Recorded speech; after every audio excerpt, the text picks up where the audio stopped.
a une tolérance zéro envers toutes les mesures coercitives, qu'elles soient déguisées ou bien assumées.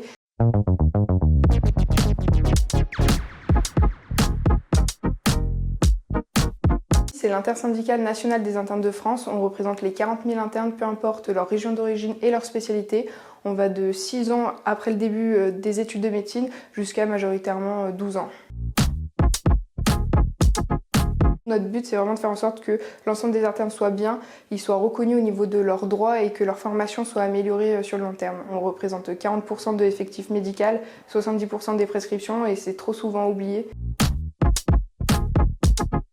Initialement, moi j'ai fait médecine militaire, du coup c'est vrai que j'ai toujours baigné dans un esprit de corps où on était très cohésif et l'ISNI pour moi, le but c'est de pouvoir faire en sorte qu'on soit fort et unanime dans l'ensemble de nos actions et de faire en sorte de parler pour les internes qui malheureusement ne peuvent pas. Tout ce qui est la santé mentale, vu qu'on a quand même 3 fois plus de dépression que la population normale, on va lutter sur les violences sexistes et sexuelles parce que c'est des choses qui ont été trop longtemps banalisées et nous on exerce vraiment une tolérance zéro. On va également faire en sorte de mettre en place une formation qui soit améliorée et qualitative. On va se battre pour le handicap, pour les statuts hospitaliers, parce que l'hôpital public est en grande souffrance et pourtant c'est là où nous exerçons de façon quasiment constante. Et également dans ce contexte politique avec les élections municipales qui arrivent, les élections présidentielles, le but de l'ISNI c'est d'être source de propositions pour faire en sorte que notre voix soit attendue et qu'on puisse mettre en place justement des choses amélioratives dans le futur et vraiment sur le long terme. Là, par exemple, un de nos buts, ça serait de mettre un référent handicap, que ce soit dans les universités ou chaque hôpital, pour faire en sorte que chaque interne ait une personne vers qui se référencer en cas de problématique concernant son handicap. Alors nous, on a une tolérance zéro envers toutes les mesures coercitives, qu'elles soient déguisées ou bien assumées. Et c'est pour ça que de façon quotidienne, on essaye d'avoir un discours avec les politiques pour faire en sorte de leur faire comprendre qu'en fait, on aime notre métier, on a fait un choix d'humanité, donc bien sûr que c'est dans notre ADN de vouloir soigner les 68 millions d'habitants français, mais ça ne doit pas être au profit de notre liberté d'installation et de prescription, notamment également avec le secteur 2.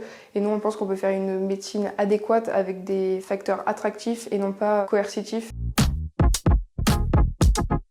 Un des projets que l'on porte, c'est l'assistanat territorial et c'est une mesure justement pour rendre attractif le fait de s'installer dans les zones rurales, que ce soit à l'hôpital ou bien au libéral, que ce soit par exemple au niveau local, faire en sorte que les logements soient adéquats, que les transports soient adéquats également. Nous avons proposé également une refonte du contrat d'engagement au service public qui selon nous est une base extrêmement attractive qui pourrait favoriser l'implantation de l'ensemble des médecins dans les zones rurales.